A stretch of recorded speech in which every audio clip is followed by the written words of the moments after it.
अहो मला बी मेकअप शिकायची लई इच्छा होती, पण ही आमची म्हातारी एक नंबरची आगावे.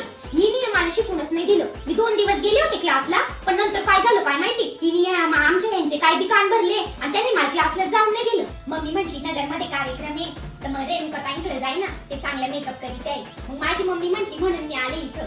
माझी जाव गेली ते तुमच्या शेजारी कोणती बाई आहे ना मेकअप आर्टिस्ट आहे. आता माझी जावली जळेल बघा मला. आता तसलीच आहे आहो. तिला मुलगा झालाय तर स्वतःला काय समजती काय नाही, स्वतः असं तिला वाटतं आपण मुलगा दिलाय घराला म्हणतात आपण आता महाराणीच झालोय. बघा कशी नटापटा करून येईल बघा. माझी ही जाव असली सासू तसली आणि ही ननंद बी काही लई शहाणी नाही बरं का.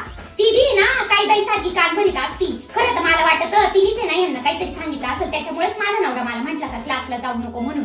मला लई इच्छा होती लग्नाच्या आधी. मला तर कायम वाटायचं का मेकअप शिकाव. तेव्हा आई बापांनी शिकून दिलं आणि लग्न झाल्यावर ही सासू आहेच